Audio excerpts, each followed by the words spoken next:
हम लोगों ने बात की थी आपका सेक्शन 173 जो पुरानी 154 है उस पर बात हो रही थी, और 154 या 173 सबसेक्शन 1 और 2 इसकी बात हो गई थी।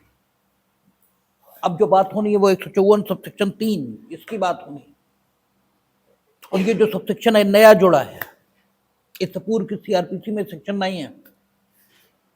इसे जोड़ने का जो कारण है वो ललिता कुमारी, ये मुकदमा है, ललिता कुमारी में जो डिसीजन था लगभग वही डिसीजन उठाकर यहां रखा है।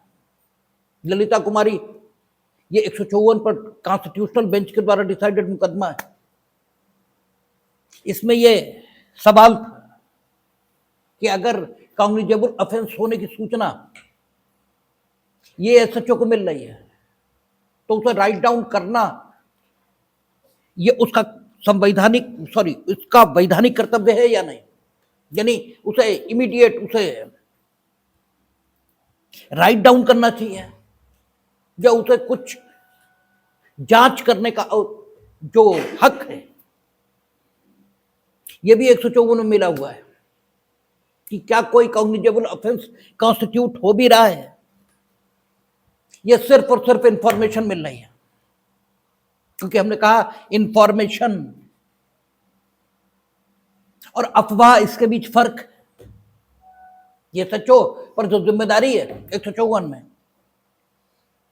वो जिम्मेदारी ये है कि when ever he will receive the information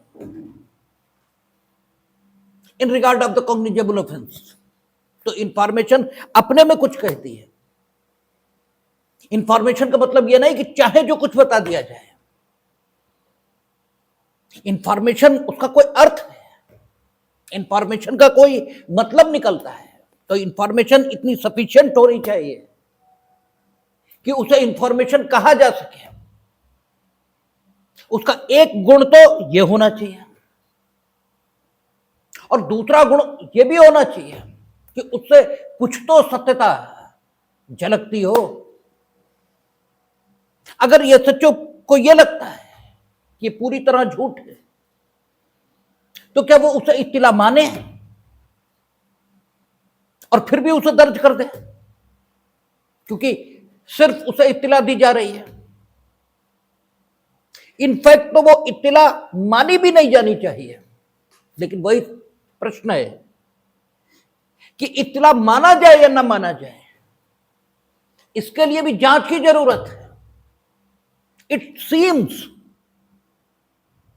कि वो इत्तिला नहीं है, यानी उसमें झूठे तथ्य ये समाविष्ट किए गए हैं। बट इट सीम्स अभी भी कुछ तय नहीं है। लेकिन ऐसी दशा में करे क्या है सचो? क्या वो जो उसे प्रतीत हो रहा है उसके आधार पर एफआईआर दर्ज न करने का निर्णय लें और पहले एक प्राइमरी इंक्वायरी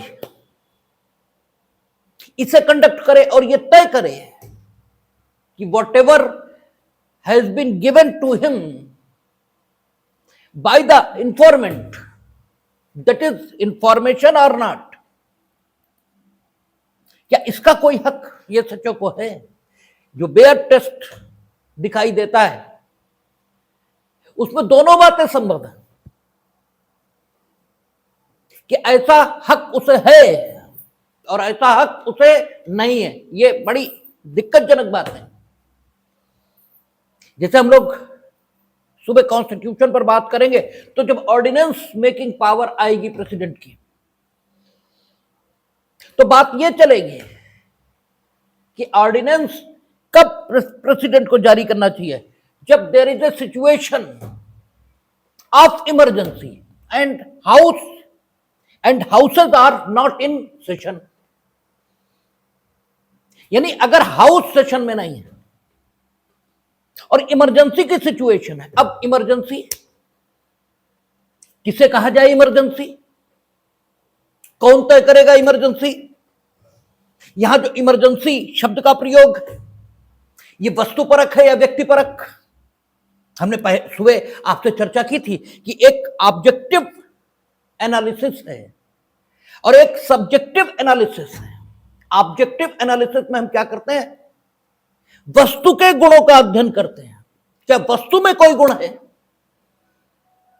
और जब सब्जेक्टिव एनालिसिस होती है तो सब्जेक्ट यानी जो ऑब्जेक्ट के गुणों का एनालिसिस करना चाहता है स्वयं उसकी भावनाओं का यह अध्ययन किया जाता है। तो एक ऑब्जेक्टिव एनालिसिस है, एक सब्जेक्टिव एनालिसिस है।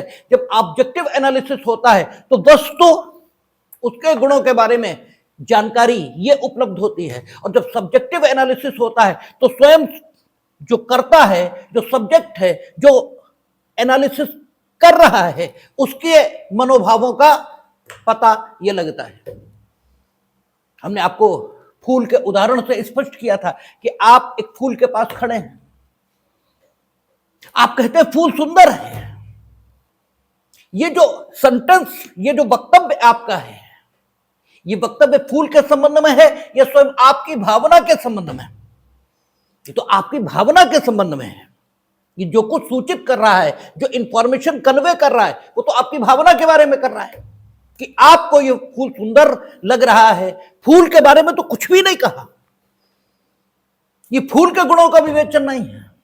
यहां वस्तुपरक यानी ऑब्जेक्टिव एनालिसिस हो, ये बात नहीं है। अब सबसे बड़ी दिक्कत ये होती है कि हम लोग ऑब्जेक्ट को भौतिक स्वरूप में स्वीकार करना शुरू कर देते हैं। यहां जब ऑब्जेक्टिव एनालिसिस और सब्जेक्टिव एनालिसिस की बात होती है तब विचार, इसकी भी बात चलती है। विचार को भी ऑब्जेक्ट माना जा सकता है, और कर्ता जो एनालिसिस का है वो सब्जेक्ट ही है।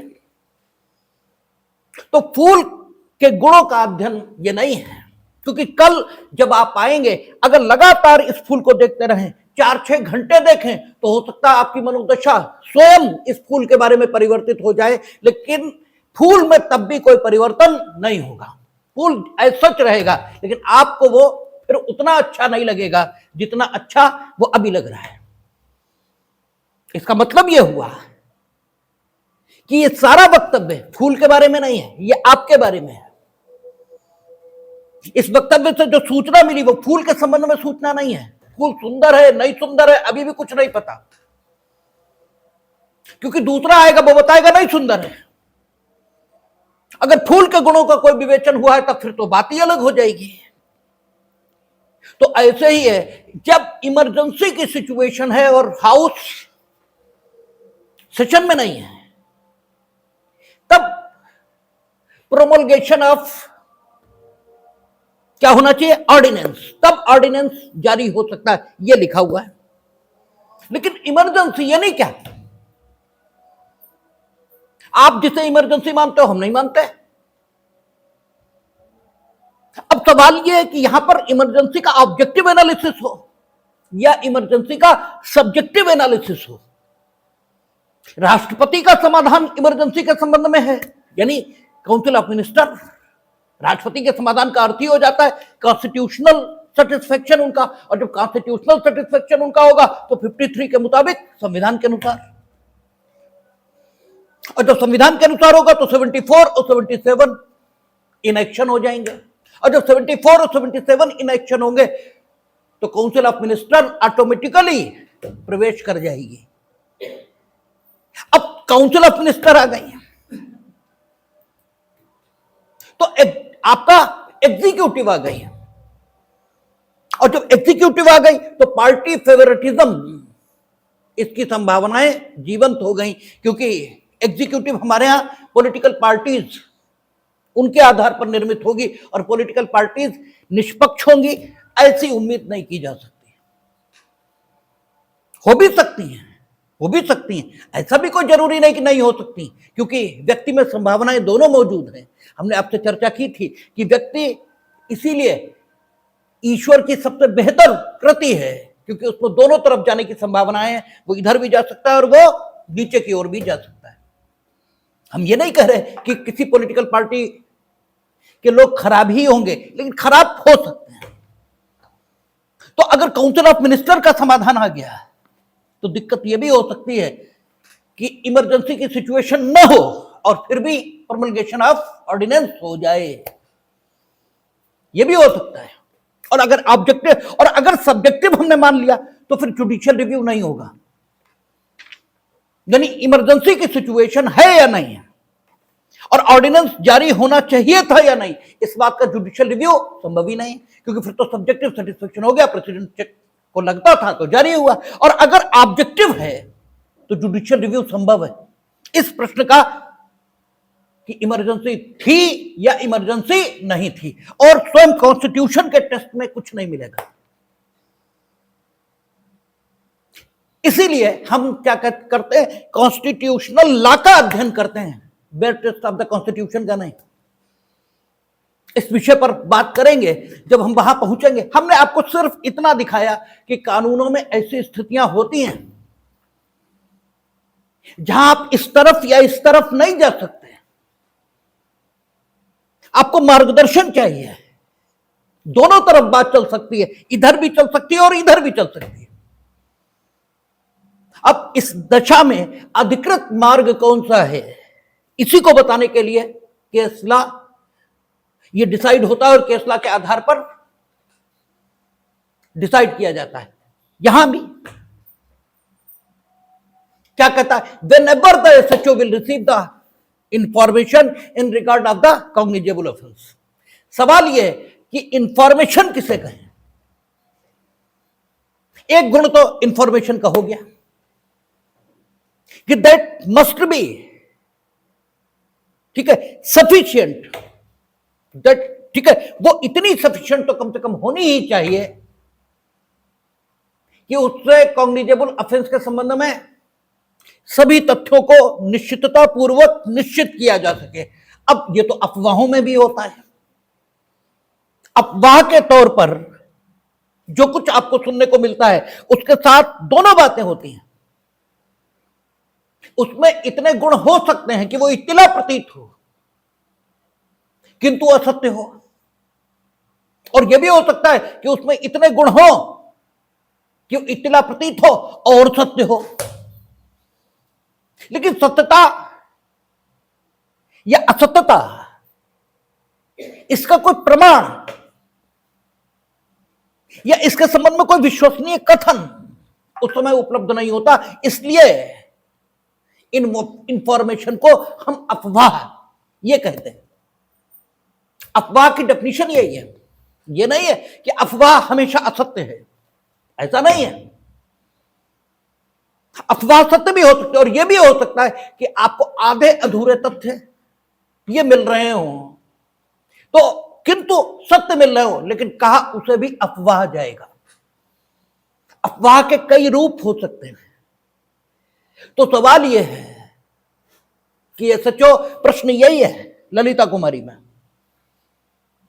कि जो कुछ रिसीव किया है ये सचो ने, अगर उसे लगता है ये इंफॉर्मेशन नहीं है, तो क्या वो कोई प्रिलिमिनरी इंक्वायरी, क्योंकि इसे हम इंक्वायरी ही कहेंगे, यद्यपि ये न्यायालय द्वारा नहीं की जा रही है, लेकिन भाषा की अपनी एक दिक्कत है। जब आप कहते हैं एक है तो भी दिक्कत है, क्योंकि अगर आपने एक है ये कहा तो संभावना इस बात की भी है कि दो हो सकते हैं। आपको कुछ जानकारी नहीं है भाई, आप कह रहे हैं एक है, इसका मतलब जानकारी आपकी यहां तक सीमित है कि एक है, दूसरा है या नहीं है पता नहीं। ठीक है, आप कहते हैं कि एक नहीं है तो भी इसका मतलब आप कंफर्म है कि एक नहीं है, तो फिर कितने हो सकते हैं इसके बारे में कोई जानकारी नहीं। भाई एक नहीं है ये पता लग गया, लेकिन कितने हैं पता नहीं। अब इस सिचुएशन को कैसे अभिव्यक्त करें? जैसे इसीलिए दर्शन क्या बोलता है, अद्वैत है, दो नहीं है इतना हमें पता है, ठीक है, दो नहीं है इतना पता है, एक है या नहीं हमें नहीं मालूम, दो नहीं है, क्योंकि एक है अगर हम ये कहें तो दो की संभावना बच जाती है। ठीक है, तो भाषा की अपनी मजबूरी है, भाषा के पास उतने शब्द नहीं है कि वो प्रत्येक भाव को अभिव्यक्त कर सके। आपके मन में बहुत से भाव उठते हैं, बहुत से भाव, और जरा अनुभव करके देखिए कि आप अभिव्यक्त कर पाते हैं उनको। आपको जितना सुंदर कोई लग रहा है उसके लिए अधिकतम क्या कह देंगे? अरे भाई बहुत सुंदर है। इसके अलावा क्या शब्द है आपके पास? लेकिन ये बहुत सुंदर क्या आपके मन की संपूर्ण अभिव्यक्ति को श्रोता तक पहुंचा रहा है? नहीं। तो भाषा की तो अपनी सीमाएं हैं। इसीलिए कहा जाता है कि मौन सबसे ठीक है। कम से कम उसमें आदमी सच तो बोल रहा है। हम बोल ही नहीं पा रहे, जो कुछ हमें महसूस हो रहा है वो हम कह ही नहीं पा रहे। तो इस समय हम सबसे ज्यादा सच बोल रहे हैं, बाकी तो झूठ ही बोलना है, क्योंकि अर्ध सत्य बोलना है। जितना महसूस हो रहा है उतना तो कह ही नहीं पा रहे। तो भाषा की अपनी दिक्कतें हैं, इसलिए जांच यही कहना पड़ेगा कि क्या यह सचों को कोई प्रिलिमिनरी इंक्वायरी है, ये करने का हक है। और प्रिलिमिनरी शब्द इसलिए लगाए दे रहे ताकि कोर्ट की जांच से ये थोड़ा भिन्न दिखाई दे, क्योंकि सीआरपीसी में हम पढ़ के आ रहे हैं कि इंक्वायरी का हक सिर्फ कोर्ट को है। इसलिए यहां पर प्रिलिमिनरी इंक्वायरी ये शब्द का प्रयोग हो रहा है। कोई पीई, जो सीबीआई पहले करती थी कि पीई दर्ज की है सीबीआई ने, तो प्रिलिमिनरी इंक्वायरी ये करने का हक है। ये प्रश्न उठ रहा है किसमें? ललिता कुमारी। ये 5 जज बेंच के द्वारा डिसाइडेड मुकदमा है, कॉन्स्टिट्यूशनल बेंच है, इसमें यह प्रश्न उठा। इसमें सुप्रीम कोर्ट ने जो उत्तर दिया, उन्होंने कहा मैट्रिमोनियल कागज से संबंधित मामले, वैवाहिक मामले, क्योंकि अक्सर इनमें फॉल्स इंप्लीकेशन बहुत ज्यादा होता है, ठीक है, निर्दोषों को लिखाया जाता है, ठीक है। तो जहां मैट्रिमोनियल कॉजेज हैं या ऐसा कोई मामला जिसमें यह सचों को यह उचित लगता है कि पहले प्रिलिमिनरी इंक्वायरी कर ली जाए, देन दर्ज किया जाए, लेकिन वो मामला बेहद गंभीर नहीं होना चाहिए, जैसे कत्ल है, ठीक है, या कोई बहुत सीरियस ऑफेंस नहीं है ऐसा, तो वो प्रिलिमिनरी इंक्वायरी कर सकता है, इसको सुनिश्चित करने के प्रयोजनों से कि what ever he has received about the occurrence, that is information, क्या वो इंफॉर्मेशन है या इंफॉर्मेशन नहीं है। लेकिन सारे मामलों में नहीं, कुछ मामलों में एक उन्होंने कोड कर दिया कि मैट्रिमोनियल कॉजेज में और like offences, like offences meaning thereby उन्हें जिसमें लगता है कि ऐसा हमें कर लेना चाहिए उसमें वो कर लेंगे,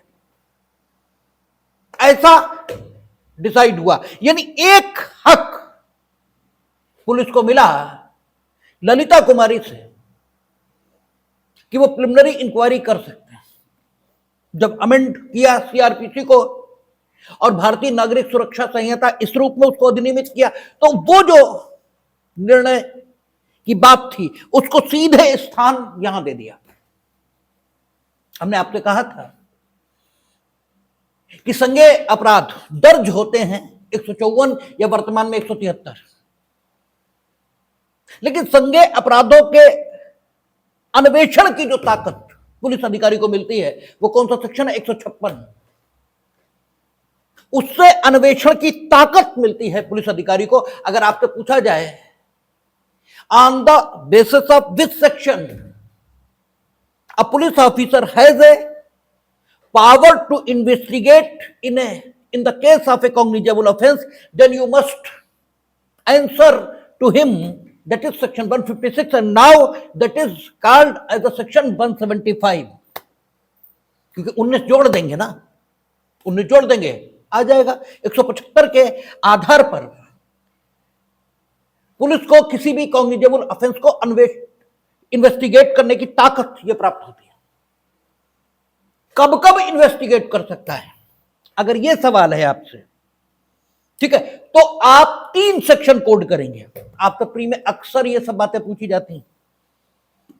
एक 156, ठीक है, सॉरी, कब कब इन्वेस्टिगेट करेगा, अगर यह सवाल हो रहा है तो 154 में, जब यानी 173 में जब उसे इन्वेस्टिगेशन, जब उसे इंफॉर्मेशन मिलेगी तो इन्वेस्टिगेट कर सकता है 156 की ताकत के आधार पर, ठीक है ना। लेकिन उसे इंफॉर्मेशन मिले ही ना, क्या तब इन्वेस्टिगेट नहीं कर सकता? ठीक है, कोई जरूरी तो नहीं है इन्वेस्टिगेट, ठीक है, उसे कोई इंफॉर्मेशन मिलेगी। अभी जस्ट घंटे भर पहले मर्डर हुआ है फैक्ट्री स्टेट ग्राउंड पे, हम तो ठीक है घूम के उधर से आ रहे थे तो हमने देखा था पुलिस खड़ी थी, ठीक है। तो अगर कोई इंफॉर्मेशन न दे उस मर्डर के बारे में पुलिस को, तो क्या इन्वेस्टिगेट नहीं कर पाएगी? क्योंकि अगर हम सीमित कर देंगे मामला कि whenever he will receive the information in regard of the cognizable offence, then if there is no information then he can not investigate. सीधी सी बात है, क्योंकि क्रिमिनल लॉ इसकी एम्बिट को आप बढ़ा तो नहीं पाएंगे, और ये सेंस के खिलाफ जाता है, ठीक है। निश्चित तौर पर ऐसा नहीं है, इतना हम जानते हैं, लेकिन इतना जान लेना पर्याप्त नहीं होता। When you are claiming that I am a law expert, then you must tell the section on the basis of which section they have the capacity to investigate in such a case, ठीक है, about which they have received no information। आपको जानना पड़ेगा। अगर आप नहीं बता सकते तो ये तो आम आदमी बताएगा कि दे कैन इन्वेस्टिगेट, करते ही है रोज, but on the basis of this section, then the section 157, ठीक है, 157 मीनिंग देयर बाय आपका कितना बनेगा के 176। क्या कहता है? यदि पुलिस थाने के भार साधक अधिकारी को इत्तिला प्राप्त होने पर, आई am reading the opening words of that section, उससे आगे अभी हम बढ़ेंगे भी नहीं 157 के बारे में। But to support the statement of myself, I am reading the opening words of the section 176। What, ठीक है, what has been said at here by the legislature, they are saying that यदि police थाने के भार साधक अधिकारी को इत्तिला प्राप्त होने पर या अन्यथा, यह संदेह करने का कारण है, इत्तिला प्राप्त होने पर या अन्यथा, अदरवाइज किसी भी कारण से उन्हें यह संदेह हो रहा है कि there is a commission of a cognizable offence, then they can investigate. और इन्वेस्टिगेट मीनिंग देयर बाय क्या करेंगे इन्वेस्टिगेशन में? They will proceed towards the place of occurrence for what? To ascertain the fact and circumstances of the case and to find out who has committed this offense, ठीक है, and in the process of finding they can inquire, ठीक है, those persons who are well known about the facts and circumstances of the case including suspected or named accused, ठीक है ना। ये हम लोगों ने देखा है, इन्वेस्टिगेशन का मतलब ये है। तो अगर ये सच्चों को इंफॉर्मेशन मिल रही है 154 में या 173 में, तो उसे रिकॉर्ड करना चाहिए। लेकिन अगर उसे यह शक पड़ रहा है कि इंफॉर्मेशन है भी या नहीं, तो ललिता कुमारी में यह कहा है कि कुछ मामलों में उसे प्रिलिमिनरी इंक्वायरी करने की ताकत रहेगी, और इस बात को आपका यहां उन्होंने इनेक्टेड फॉर्म में ले आए, कहा 173 सबसेक्शन 3 में, और कहा कि धारा 175 में अंतर्विष्ट उपबंधों पर प्रतिकूल प्रभाव डाले बिना। These are the opening words of section 173 subsection 3, ठीक है, कि धारा 175 की शक्तियों पर कोई प्रतिकूल प्रभाव डाले बिना, यानी अगर वो इस सेक्शन में काम नहीं करना चाहता, सीधे इन्वेस्टिगेट करना चाहता है, तो उसकी शक्तियों पर कोई प्रतिकूल प्रभाव नहीं है। ऐसा नहीं है कि मैंडेटरी हो गया है कि 175(3) में वो ऐसा करे ही, ये नहीं हुआ, ठीक है, क्योंकि ललिता कुमारी में भी यही कहा था कि आप मैट्रिमोनियल कॉजेस या अगर ऑफेंस सीरियस नहीं है तो आप क्या कर सकते हैं? Preliminary inquiry. और जजमेंट लॉ और लेजिस्लेचर के द्वारा किया गया विधायन, इनमें श्रेष्ठ जो माना जाता है वो आपकी जानकारी के लिए लेजिस्लेचर के द्वारा किया गया विधायन श्रेष्ठ माना जाता है, जजमेंट लॉ नहीं। और आपकी धारणाएं ये होती हैं कि जजमेंट लॉ ये बहुत अच्छा माना जाता है। जजमेंट लॉ ये सेकंड ग्रेड मानते हैं कानून की दुनिया में, जहां आप लोग तो ऐसे बात करते हो ना कि नेता तो अनपढ़ होते हैं, आप ही बड़े गोल्ड मेडलिस्ट हैं, आप ही बड़े काबिल हैं, क्योंकि आपको तो इनफैक्ट अनपढ़ की परिभाषा भी नहीं मालूम। हमने उस दिन आपसे चर्चा की थी कि अगर अनपढ़ जिस ढंग से आप डिसाइड करते हैं, अगर उस ढंग से डिसाइड करेंगे तो इस धरती पर जितने प्रज्ञावान पुरुष आए हैं सबको अनपढ़ मानना पड़ेगा, क्योंकि उनमें किसी के पास वो डिग्रियां नहीं थी जिन्हें पढ़ा लिखा होने के लिए आप जरूरी मानते हैं। उनमें से एक भी डिग्री उनके पास नहीं थी। आप कहेंगे तब डिग्रियों की व्यवस्था ही नहीं थी, ठीक, लेकिन उस समय भी पढ़े लिखों का उत्पादन करने की, अब तो उत्पादन ही शब्द का प्रयोग करेंगे कि आप यू आर मैन्युफैक्चर्ड, ठीक है, आप तो मैन्युफैक्चर्ड हैं, ठीक है। तो उस समय जो उत्पादन की व्यवस्था थी पढ़े लिखों की, उस समय भी कोई व्यवस्था तो थी, ठीक है। तो सवाल यह कि आपके दृष्टिकोण से जो गैर पढ़े लिखे लोगों द्वारा बनाया गया विधायन है उसी को श्रेष्ठ माना जाता है। इनेक्टमेंट ये हमेशा श्रेष्ठ होता है क्योंकि इसमें सब कुछ क्लियर होता है। अब आपने कह दिया मैट्रिमोनियल कॉजेज, ये तो आपने लिख दिया। अब मैट्रिमोनियल कॉजेज कौन कौन से माने, ठीक है, मैं कौन कौन से मैट्रिमोनियल कॉजेज माने, क्योंकि पास्को ये कहता है कि पति की उम्र भी, वो पत्नी की उम्र भी अगर 18 से कम है तो 376 भले ही ना हो, पास्को में अपराध है, 3/4 लगेगा, ठीक है। तो हम माने इसे ना माने, क्या माने, इसे वैवाहिक अपराध माने, मैट्रिमोनियल कॉज माने, इसमें प्रिलिमिनरी इंक्वायरी की इजाजत दें या ना दें, क्या करें। आपने तो मैट्रिमोनियल कॉज कह दिया, ठीक है भाई, ठीक है। अगर पत्नी की आयु 18 से कम है तो 376 या लैंगिक यानी बलात्कार नहीं माना जाएगा, ठीक है। But what will you say about the 3/4 of the POCSO, ठीक है, उसमें क्या होगा। तो आप इन बातों के जवाब नहीं दे रहे हैं। अब आपने कह दिया सीरियस ऑफेंस, अब इसे हम सीरियस माने, क्या माने, सीरियस तो है, क्या माने, किस कोटि में रखें। तो इसलिए कभी भी जजमेंट लॉ अच्छा नहीं मानते हैं, हमेशा इनेक्टमेंट को अच्छा मानेंगे। यहां लेजिस्लेचर ने जब इसको इनेक्ट किया तो उन्होंने कहा धारा 175 में अंतर्विष्ट उपबंधों पर प्रतिकूल प्रभाव डाले बिना, यानी if he will decide to investigate, ठीक है, बिल्कुल तुरंत, तो फिर उसकी शक्तियों पर कोई प्रतिकूल प्रभाव डालना इस सेक्शन का उद्देश्य ही नहीं है। इस सेक्शन के आधार पर वो इन्वेस्टिगेट करने से रुक रहे हैं, नहीं, टू फैसिलिटेट द इन्वेस्टिगेशन, ठीक है, निर्दोष परेशान न हो, इसलिए सेक्शन जोड़ा गया है। यानी एसएचओ को इंफॉर्मेशन सिर्फ दे दी गई, क्योंकि ललिता कुमारी में उन्होंने ये कहा कि जो सेक्शन के शब्द हैं वो तो एक ड्यूटी कास्ट करते हैं एसएचओ पर कि he must write down the information which he has received and after that he should investigate the case, ठीक है ना। वो कहते हैं कि सेक्शन का नेचर तो ये दिखाई दे रहा है, बट इंफॉर्मेशन इसका भी कोई अर्थ है।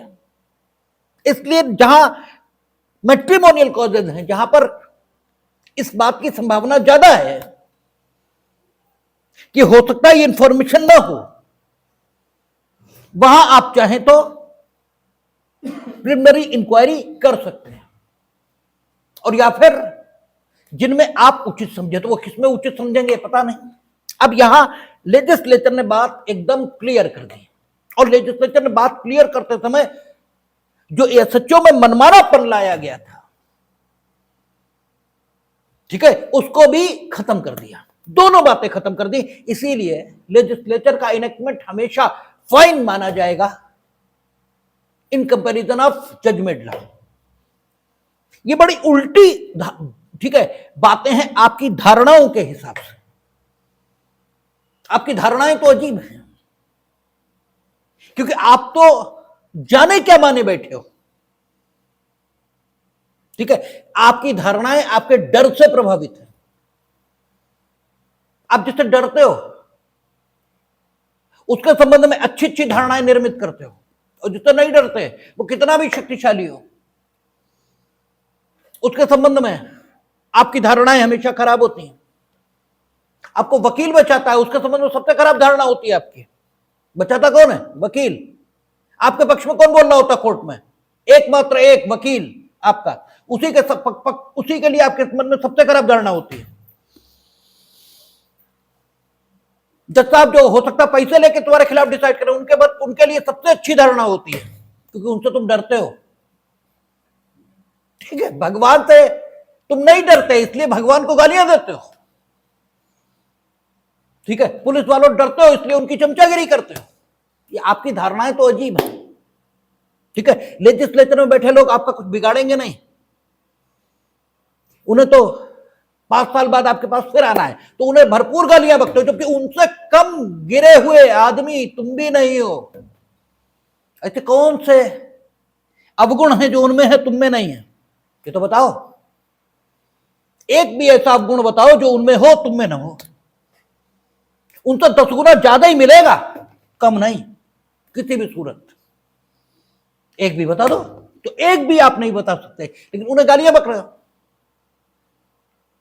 और खुद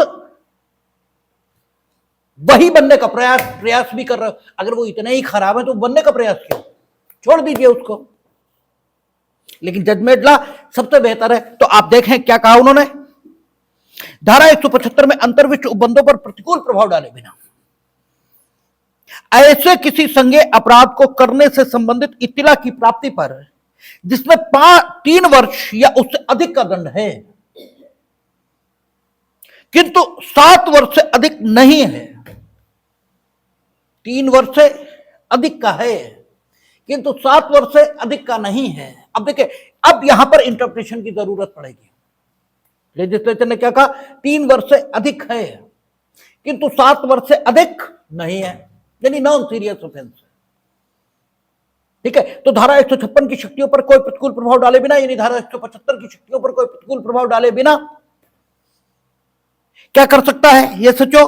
थाने का भारसाधक अधिकारी यह सुनिश्चित करने के लिए कि क्या 14 दिनों की अवधि के भीतर मामले में कार्रवाई करने के लिए प्रथम दृष्टया विद्यमान प्रारंभिक जांच संचालित करने के लिए या अन्वेषण की कार्रवाई करने के लिए, जब प्रथम दृष्टया मामला विद्यमान है, ऐसी रैंक के अधिकारी जो उप पुलिस अधीक्षक की पंक्ति के नीचे का न हो, कि पूर्व अनुमति से ऐसे अपराधों की प्रकृति और गंभीरता पर विचार कर सकेगा। ये इधर छोड़ दे, अंग्रेजी टेस्ट पढ़ें, क्योंकि ये मिसगाइडिंग हो रहा है। ठीक है, ये मिसगाइडिंग हो रहा है, इसे पढ़ें। कहते without prejudice to the provisions contained in section 175 on receipt of information relating to the commission of any cognizable offense which is made punishable for 3 years, ठीक है, or more but less than 7 years। ठीक है, the officer in charge of the police station may, with the prior permission of an officer not below the rank of deputy superintendent of police, considering the nature and gravity of the offense, proceed to conduct preliminary inquiry to ascertain whether there exists a prima facie case for proceeding in the matter within a period of 14 days or period proceed with investigation when there is a prima facie case। यानी अगर उसके सामने ऐसा एक तो ये जो dilemma था, जो किससे आया था? ललिता कुमारी से। उस डायलेमा को खत्म कर दिया, क्योंकि डायलेमा क्या था कि you may done the preliminary inquiry in matrimonial causes and in those offences also in which you find proper to done a preliminary inquiry. तो एक डायलेमा था कि किन मामलों में तुम, चलो आपने मैट्रिमोनियल कॉजेज ये तो खोल दिया, लेकिन अन्य कौन से मामले हो जिनमें ये प्रिलिमिनरी इंक्वायरी की जाए, ये तो डायलेमा था। उस डायलेमा को बिल्कुल खत्म कर दिया कि वे मामले जिनमें 3 साल तक की सजा है, ठीक है, या उससे अधिक की, किंतु 7 साल से कम पनिशमेंट प्रोवाइड है उनमें, और वे ऑफेंस कैसे हैं, कॉग्निजेबल। उनमें अगर आपको इंफॉर्मेशन मिल रही है उनके होने की, तो चूंकि वो कॉग्निजेबल है, और कॉग्निजेबल ऑफेंस की दशा में आपकी 175 ए की जो शक्तियां हैं वो कैसी हैं, you may investigate at once without the prior permission of anybody, कोई हो आप कर सकते हैं, तो उस शक्ति पर कोई प्रतिकूल प्रभाव डाले बिना, यानी अगर एसएचओ 175 173 में काम करना चाहे तो करेगा, और नहीं चाहता तो नहीं करेगा। अगर चाहता है कि 173 में काम करे तो भी उसे पुलिस उपाधीक्षक की यानी डिप्टी एसपी की पूर्व अनुमति प्राप्त करनी होगी। यहां पर उसकी निरंकुशता पर एक प्रतिबंध यह लगाया गया है, और आपको जब आर्टिकल 14 बताएंगे तो यह आएगा कि आज के लोक कल्याणकारी युग में जब हमने लोक कल्याण की राज्य व्यवस्था कायम की है, तो ऐसी दशा में अथॉरिटीज में डिस्क्रिशन न हो, यह नहीं हो सकता। डिस्क्रिशन तो देना ही होगा, क्योंकि यह चुनने का हक मिलना चाहिए आदमी को कि कौन प्रॉपर है, किसी भी नियम के लाभ को देने के लिए कौन प्रॉपर नहीं है, इसके लिए डिस्क्रिशन तो देना ही होगा। लेकिन फिर भी डिस्क्रिशन अगर दिया गया, और डिस्क्रिशन हमेशा डिस्क्रिमिनेशन यानी विभेद का बायस ये भी बनता है। जब डिस्क्रिशन होता है तभी डिस्क्रिमिनेशन होता है, अगर डिस्क्रिशन ना हो तो डिस्क्रिमिनेशन होगा ही नहीं, ठीक है। अगर हमें ये शक्ति ना हो कि हम आपको ये दे भी सकते हो नहीं भी दे सकते, अगर लाभार्थी चुनने का हक ये न हो आदमी में, तो डिस्क्रिमिनेशन की कोई गुंजाइश ही नहीं है, फिर तो लाभार्थी तय है इसे मिलेगा। लेकिन अगर आप लाभार्थी खुद तय करेंगे तो परिस्थितियां किसी अन्य के लाभार्थी होने की अपेक्षा इसको भी जन्म दे सकती हैं, और उस दशा में जो चयन करता है उसके पास कोई हक ही नहीं होगा, और फिर वो ठीक नहीं होगा। तो डिस्क्रिशन जरूरी है, लेकिन डिस्क्रिशन ही डिस्क्रिमिनेशन का बायस बनता है, और डिस्क्रिमिनेशन कॉन्स्टिट्यूशनल स्कीम में होना नहीं चाहिए, ऐसा अपेक्षित है। तो करें क्या? तो आर्टिकल 14 जब हम पढ़ाएंगे तो बताएंगे कि माननीय उच्चतम न्यायालय ने क्या सजेस्ट किया है कि डिस्क्रिशन दिया जाए, बट प्रॉपरली गाइडेड हो। अब प्रॉपरली गाइडेड होने के लिए जैसे सुपीरियर ऑफिसर की अनुमति यह अनिवार्य बना दी। अच्छा, सुपीरियर ऑफिसर आपसे दुश्मनी तो मानता नहीं, क्यों दे देगा और क्यों नहीं देगा? ठीक है, हो सकता है 10-20 मामलों में गड़बड़ भी हो, हमेशा होता है, सिस्टम अपडेट नहीं चलता, और सिस्टम अपडेट चल भी नहीं सकता, चलता भी नहीं है और अपडेट चल भी नहीं सकता, क्योंकि सिस्टम में सब तरीके के लोग होंगे। मिनिमाइज की जा सकती हैं चीजों को मिनिमाइज किया जा सकता है। तो यहां उन्होंने क्या रखा? पुलिस उपाधीक्षक की पूर्व अनुमति से आप प्रियर परमिशन लेंगे, और फिर यह तय करेंगे कि इस मामले में हम अन्वेषण करेंगे या नहीं। अगर उन्हें प्राइमा फेसी केस दिख रहा है तो करेंगे अन्वेषण। उस सबसेक्शन 2 में उन्होंने कह दिया proceed with investigation when there exist a prima facie case. अगर इंफॉर्मेशन से प्राइमा फेसी केस डिस्क्लोज हो रहा है तो क्यों नहीं करेंगे, ठीक है ना? अच्छा, विद द प्रियर परमिशन, बस इतनी बात उन्होंने। अच्छा, कि क्या प्राइमा फेसी केस दिख भी रहा है, लेकिन फिर भी वो प्रियर परमिशन डिप्टी एसपी की लेना चाहते हैं कि इसमें प्राइमा फेसी केस तो है, लेकिन फिर भी क्योंकि मामला कम गंभीर है, इसलिए हम प्रिलिमिनरी इंक्वायरी करना चाहते हैं तो कर लें, ठीक है, और नहीं तो नहीं। ग्रेविटी, हाँ, police considering the nature and gravity of the offence proceed to conduct preliminary inquiry to ascertain whether facts exist a prima facie case for proceeding in the matter within a period of 14 days or proceed with investigation when exists a prima facie case। ठीक है, तो deputy SP की permission से, क्योंकि dash लगा हुआ है ना, तो डिप्टी एसपी की परमिशन तो दोनों में आ गई, ठीक है ना। 3 से 7 साल तक की अगर सजा है तो डिप्टी एसपी की परमिशन तो दोनों में आ गई। एग्जिस्ट प्राइमा फेसी केस तो वो डिप्टी एसपी की परमिशन से, चाहे तो आपका इन्वेस्टिगेट करें, और अगर प्राइमा फेसी केस ही एग्जिस्ट नहीं कर रहा तो प्रिलिमिनरी इंक्वायरी करें, और अगर चाहें तो कुछ ना करें, सीधे इन्वेस्टिगेट करें, ठीक है, सीधे इन्वेस्टिगेट करें, कुछ ना करें, क्योंकि धारा 175 के उपबंधों, ठीक है, धारा 175 की में अंतर्विष्ट उपबंधों पर प्रतिकूल प्रभाव डालेगा, ये कह रहा है। तो प्रतिकूल प्रभाव 175 पर तो आ ही नहीं रहा, तो सीधे इन्वेस्टिगेट करना चाहते हैं तो भी करें। प्राइमा फेसी केस दिख रहा है लेकिन फिर भी वो इन्वेस्टिगेट सीधे नहीं करना चाहते, चाहते हैं कि डिप्टी एसपी से परमिशन ले ली जाए, तो डिप्टी एसपी परमिशन मांगेगा, अगर उसे लगेगा डिप्टी एसपी को नहीं, ठीक है, प्राइमा फेसी केस दिख जरूर रहा है लेकिन फिर भी एक प्रिलिमिनरी इंक्वायरी कर लो, तो प्रिलिमिनरी इंक्वायरी करेंगे। और अगर उन्हें ही प्रिलिमिनरी इंक्वायरी की आवश्यकता लग रही है तो प्रिलिमिनरी इंक्वायरी डिप्टी एसपी की परमिशन लेकर और कर ही देंगे, लेकिन डिप्टी एसपी की परमिशन प्रत्येक दशा में रहेगी, और या फिर वो 175 की शक्तियों के आधार पर इन्वेस्टिगेट करना ही शुरू कर दें तो कोई दिक्कत ही नहीं है, तो करें। अगर इन्वेस्टिगेशन न करने का निर्णय लेते हैं, ठीक है, तो फिर डिप्टी एसपी की परमिशन लेंगे और प्रिलिमिनरी इंक्वायरी करेंगे, या फिर दोनों ही दशाएं, 3 से 7 साल की सजा, उन्हें प्राइमा फेसी केस दिख रहा है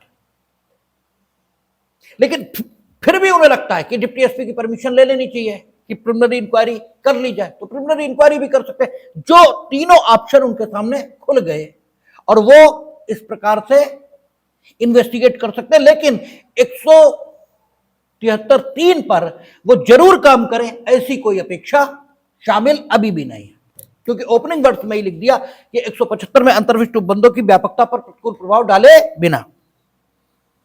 अब 175(4) यह पहले भी मौजूद था, 154(3) के रूप में शायद यह पहले मौजूद था, ठीक है। क्या कहता, कोई व्यक्ति जो किसी पुलिस थाने के भार साधक अधिकारी के उपधारा 1 में निर्दिष्ट इत्तिला को अभिलिखित करने से इनकार करने से व्यथित है, ऐसी इत्तिला का सार लिखित रूप में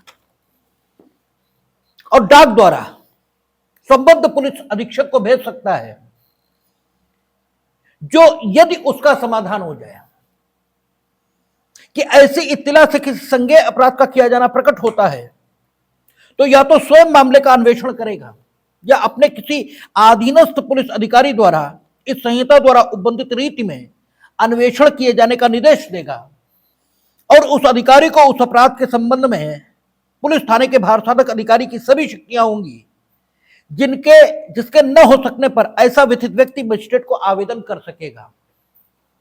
यह भी शब्द बढ़ाए हैं, जिसके न होने पर व्यथित व्यक्ति मजिस्ट्रेट को आवेदन कर सकेगा। यह भी शब्द शायद पहले नहीं थे, जहां तक हमें याद पड़ता है 154(3) में ये शब्द पहले नहीं थे। अगर आपके पास पुराने बेयर होंगे तो आप देखेंगे शायद ये शब्द नहीं थे, ये भी बढ़ाए गए, क्योंकि ये सवाल अक्सर उठता था कोर्ट्स में। देख ही लेते हैं, लाओ जरा उठाओ, देख लेते हैं पिछली 154(3) क्या कह रही है।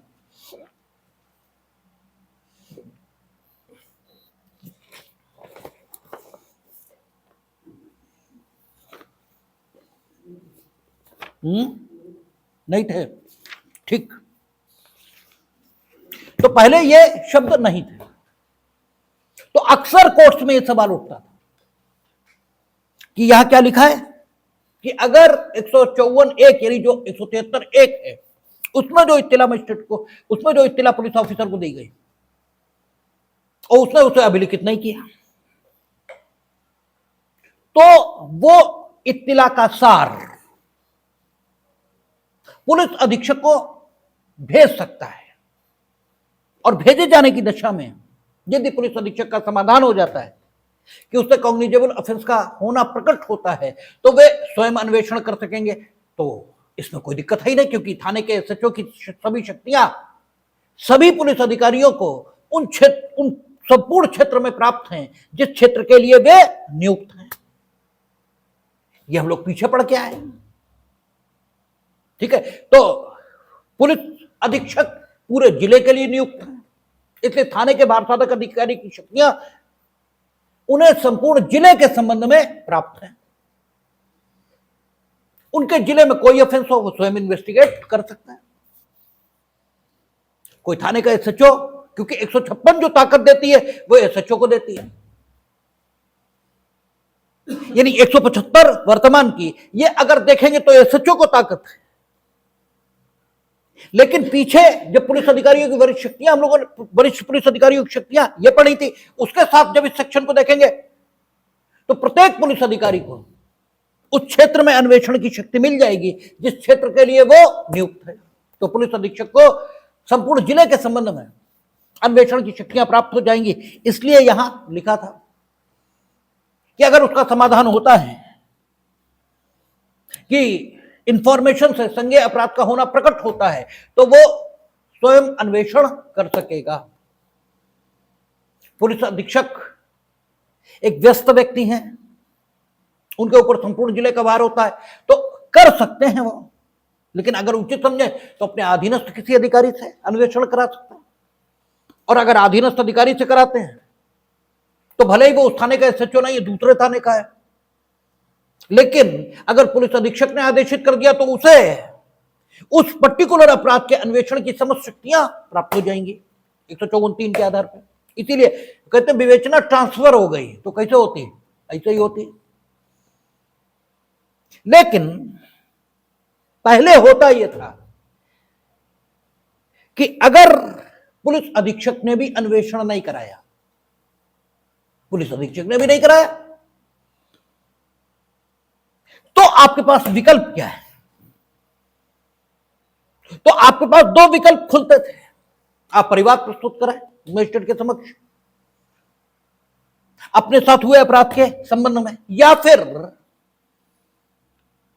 जो बड़ी लोकप्रिय धारा है, मार पूरे दुनिया जमाने को याद है, जो 156(3) कहलाती है, जो अब 175(3) कहलाती है, उसके अंतर्गत संबंधित मजिस्ट्रेट, यहां हम शब्द संबंधित मजिस्ट्रेट ही प्रयुक्त कर रहे हैं। वो संबंधित मजिस्ट्रेट कौन होगा ये जब हम 175 पर पहुंच जाएंगे और बात करेंगे उस पर, तब बात करेंगे। संबंधित मजिस्ट्रेट से आवेदन करें कि वो अन्वेषण के लिए आदेश करें। अब वहां पर संबंधित मजिस्ट्रेट के द्वारा एक सवाल होता था कि आपने क्या पुलिस अधीक्षक को, ठीक है 154(1) में आपकी इत्तिला अभिलिखित नहीं हुई, उससे आप व्यथित हैं, तो क्या आपने पुलिस अधीक्षक को प्राप्त इत्तिला का सार ये भेजा है? अब आपका जवाब होता था कि साहब वहां तो अल्टरनेटिव है। आपका जवाब हमेशा नहीं होता था, लेकिन अगर आपको पता होता था तो ये जवाब होता था। सबका नहीं होता, सबका तो ही ये जवाब होता है, ठीक है। वहां अदालत में सबका तो जवाब ये होता है, जैसे वो कुछ पूछते ही सरकार जो कहे वही ठीक, जवाब तो ये होता है, ठीक है। लेकिन अगर आप पढ़े लिखे से वकील हैं तो फिर जवाब ये होता था। किताब लिखा ये है कि भेज सकते हैं, ये नहीं लिखा है कि भेजेंगे, मैंडेटरी नहीं है। भेजें ही ये नहीं लिखा है, भेज सकते हैं। हमने नहीं उचित समझा तो अब इस पर सवाल आता था कि आपने उचित क्यों नहीं समझा। ठीक है, आप कोई बात तो बताएंगे, ठीक है। और पहले यह लिखा था कि पुलिस अधीक्षक को अवगत कराएंगे, शायद यही पढ़ो जरा क्या लिखा है।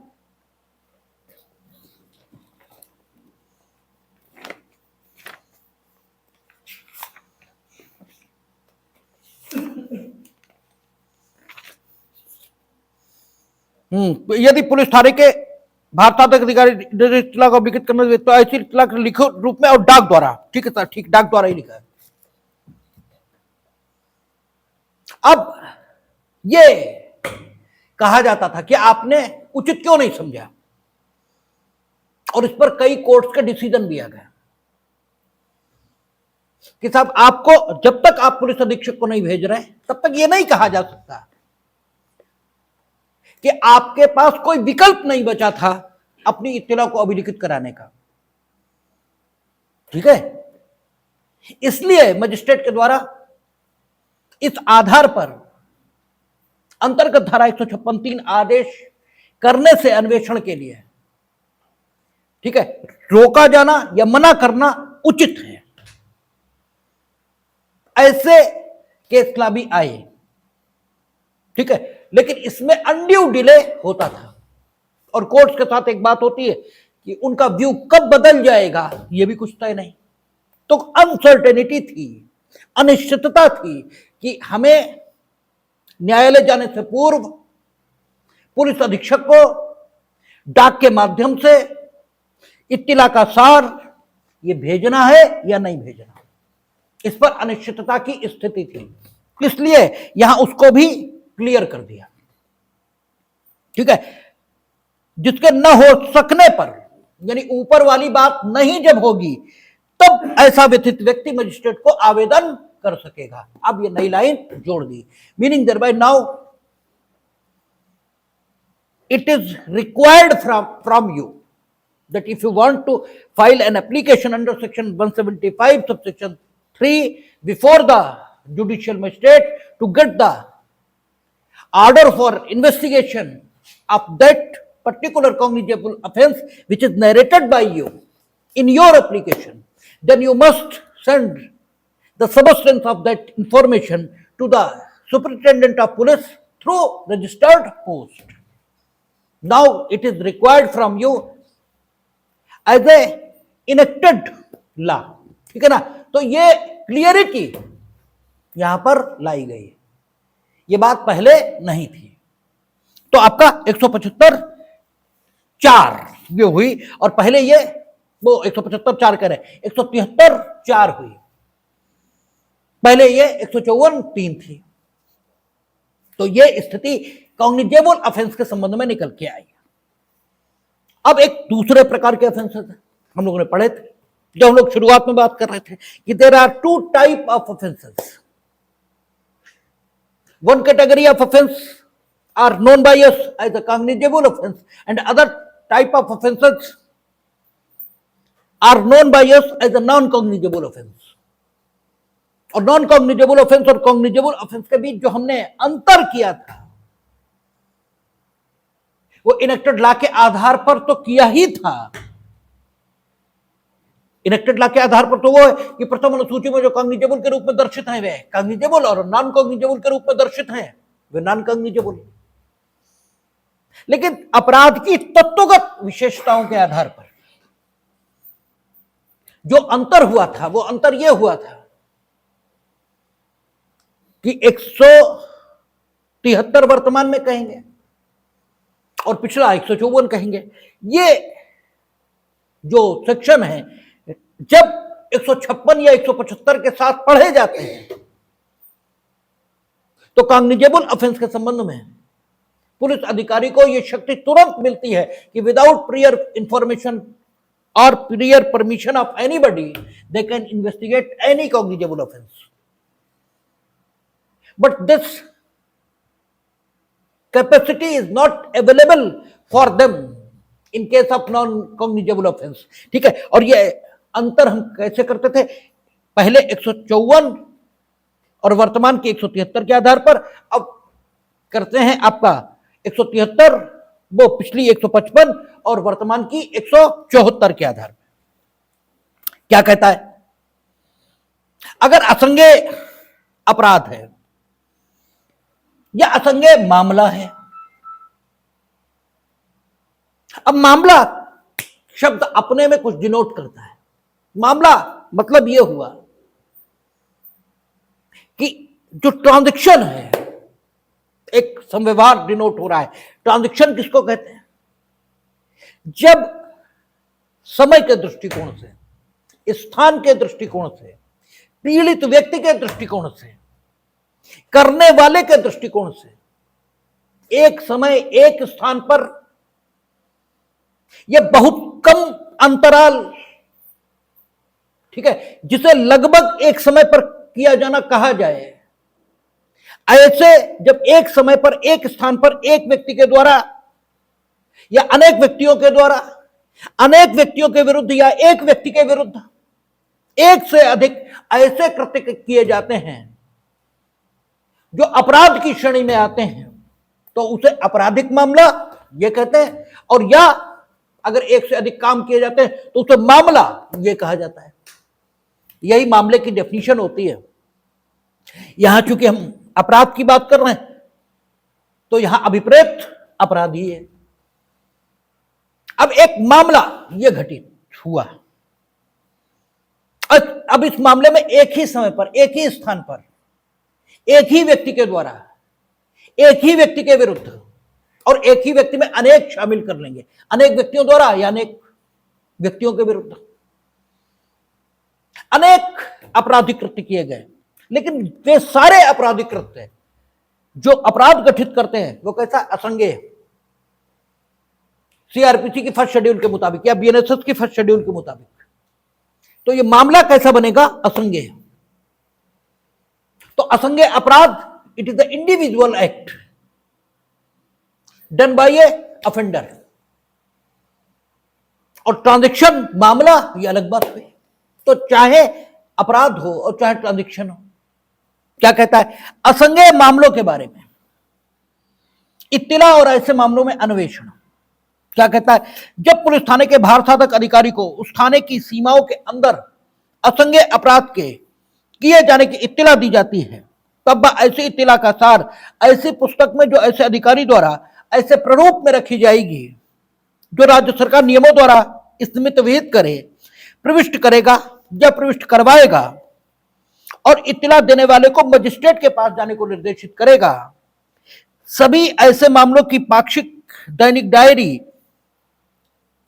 रिपोर्ट मजिस्ट्रेट को भेजेगा। ये शब्द भी बढ़े हैं, नहीं है पहले, ठीक है। सब सेक्शन 2 जो 2 बढ़ाया है ये बड़ा है। कोई पुलिस अधिकारी किसी असंज्ञेय मामले का अन्वेषण ऐसे मजिस्ट्रेट के आदेश के बिना नहीं करेगा। यही इसी के आधार पर हम लोग विभेद करते थे। और जिसे ऐसे मामले का विचारण करने की या मामले को विचारणार्थ सुपुर्द करने की अधिकार शक्ति है, ठीक है। और आगे जो बात कही है उसकी बात अभी हम नहीं करते। एक बड़ी सीधी बात निकल के आई कि असंज्ञेय मामलों में पुलिस अधिकारी सीधे अन्वेषण नहीं करेगा। यह बात निकल कर आई। क्यों नहीं करेगा? क्योंकि हम लोगों ने देखा था कि असंज्ञेय मामले प्राइवेट अधिकारों का अतिक्रमण करते अधिक प्रतीत होते हैं। आपके अपने अधिकार जो आप में निहित है, ठीक है। आप किसी के पति हैं, आप किसी के पत्नी हैं, तो आपके ऊपर पति या पत्नी की हैसियत में जो अधिकार प्राप्त हो रहे हैं वो एक व्यक्ति को प्राप्त हो रहे हैं। समाज को कोई हक नहीं प्राप्त हो रहा आपके ऊपर पत्नी या पति की हैसियत से। तो अगर दूसरी शादी हुई, आपके बीच का मामला है जो प्राइवेट मामला है, ठीक है ना, इससे समाज को बहुत अंतर नहीं पड़ता। कत्ल आपने किया है, समाज को अंतर पड़ता है। आपने व्यवस्था भंग की है, आपने समाज में आतंक और डर का वातावरण बनाया है, आपको उठा के पटका जाएगा। भले ही जिसके घर का मरा वो भी आके कहे कि छोड़ दीजिए, तो भी नहीं छोड़ेंगे, क्योंकि तब भी नहीं छोड़ेंगे। क्यों छोड़ दे? तुम हो कौन? अगर इंफॉर्मेंट भी ये कहे, इवन अगर बच गया, जिसके लगी गोली वो भी ये कहे, तो भी वो भी जेल जाएगा। तुम कौन होते हो ये कहने वाले? छोड़ दो, तुम कौन होते हो? ठीक है, वहां लोक की व्यवस्था भंग होने का मामला है।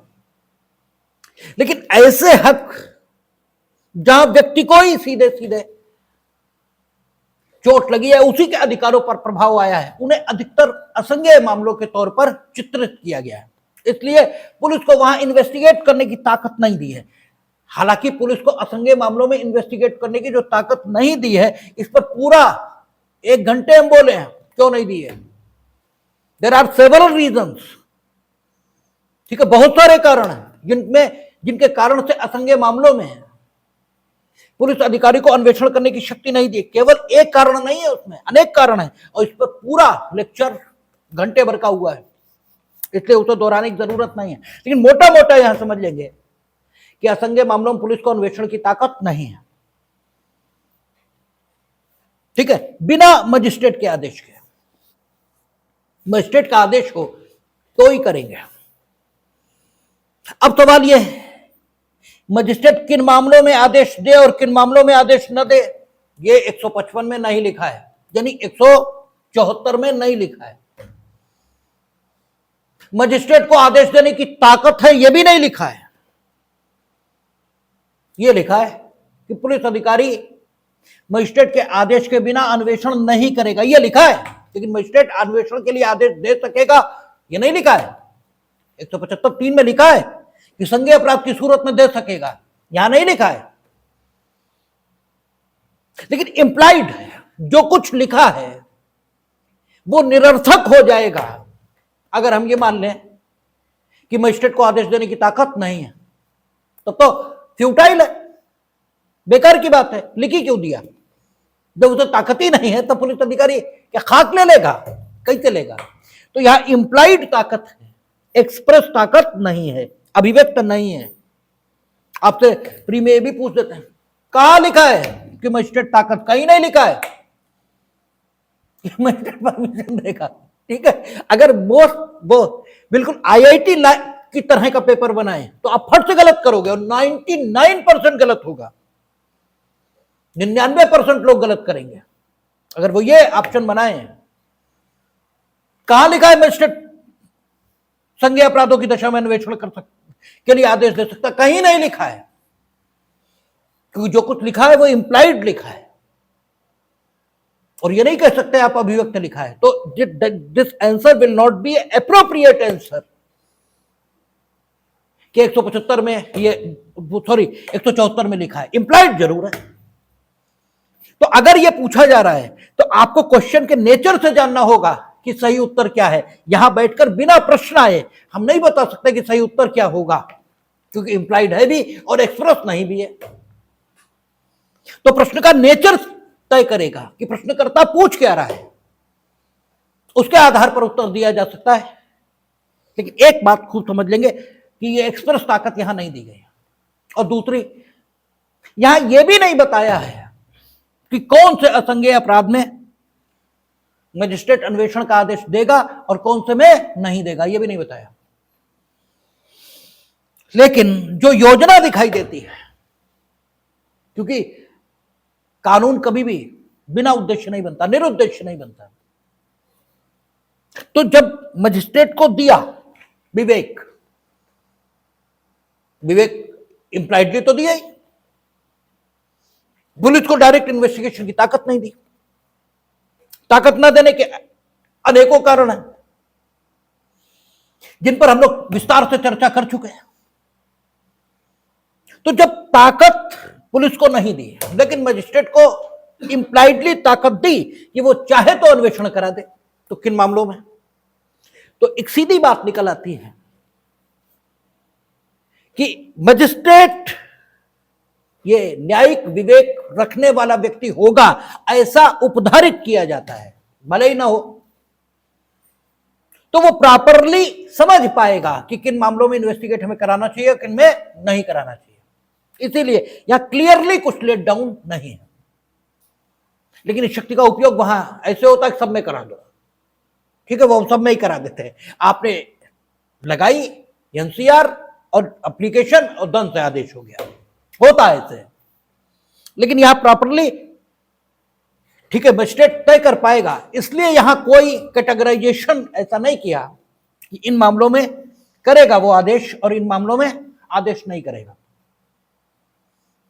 उसके अलावा 155 पुलिस अधिकारी पर जो बर्डन रखती है वो सिर्फ इतना कि अगर उसे असंज्ञेय अपराध को करने की सूचना दी गई है तो राज्य सरकार द्वारा इस पर्पस से जो पुस्तक रखवाई गई है उसमें वे नियम जो पुलिस रेगुलेशन में बने हैं उनके मुताबिक प्राप्त इत्तला का सार प्रविष्ट करे और संबंधित व्यक्ति को यह सलाह दे कि वो मजिस्ट्रेट के पास जाए और अपनी बात कहे। अन्वेषण के लिए आदेश प्राप्त करे या नहीं, जाए और अपनी बात कहे, यानी परिवाद दायर करे और अगर मजिस्ट्रेट आदेशित कर देगा तो इन्वेस्टिगेट करेंगे पुलिस अधिकारी। अच्छा, इन्वेस्टिगेशन के लिए परमिशन कौन ले सकता है ये भी नहीं लिखा।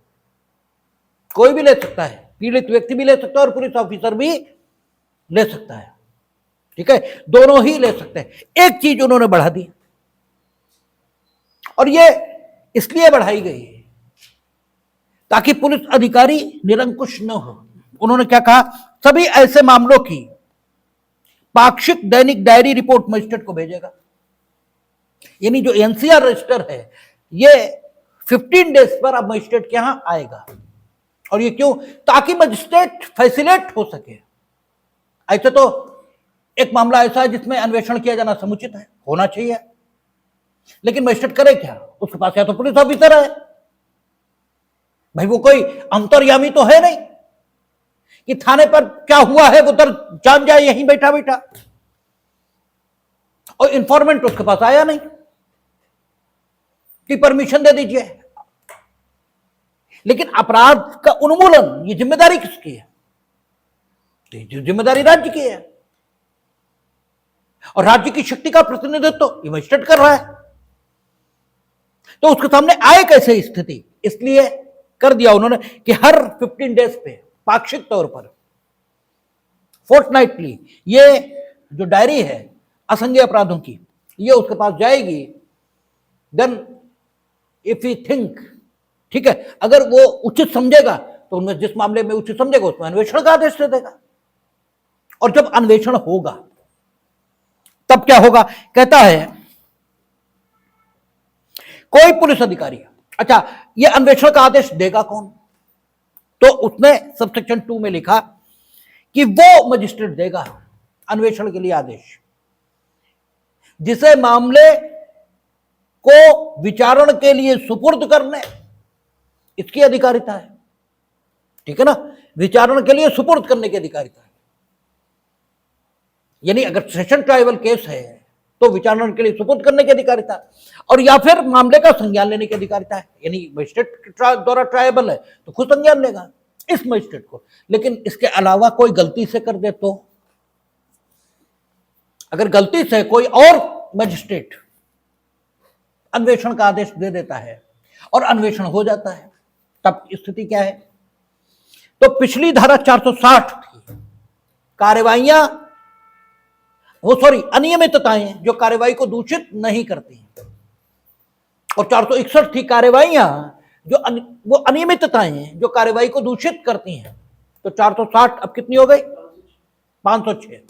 उसमें ये अनियमितता इसी प्रकार की मानी गई कि ये कार्रवाई को दूषित नहीं करती है।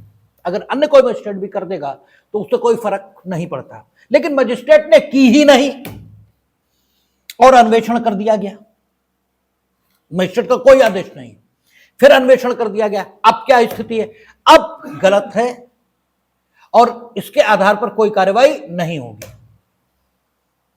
ठीक है ना, इसके आधार पर कोई कार्रवाई नहीं होगी। मजिस्ट्रेट का आदेश होना चाहिए, उस मजिस्ट्रेट का नहीं है, जो लिखा है वो अलग बात है, लेकिन अगर आदेश के बिना की गई अब गलत है। ठीक है, फिर कहता है कोई पुलिस अधिकारी ऐसा आदेश मिलने पर, यानी नॉन कॉग्निजेबल ऑफेंस की दशा में अन्वेषण का आदेश मिलने पर जो अन्वेषण करेगा तो उसे पुलिस अधिकारी की अन्वेषण की जितनी शक्तियां कितनी है देखेंगे हम लोग। साक्ष्यों की कथन अभिलिखित करने की शक्ति है, सर्च एंड सीजर की शक्ति है, ठीक है, उसकी अन्वेषण के संबंध में बहुत सारी शक्तियां हैं। उन सब शक्तियों का उपयोग करेगा सिवाय वारंट के बिना गिरफ्तार करने के, वारंट के बिना गिरफ्तार नहीं करेगा। ठीक है, कहता है ब्रैकेट में वारंट के बिना गिरफ्तारी करने की शक्ति के सिवाय अन्वेषण के संबंध में सभी शक्तियां प्राप्त होंगी।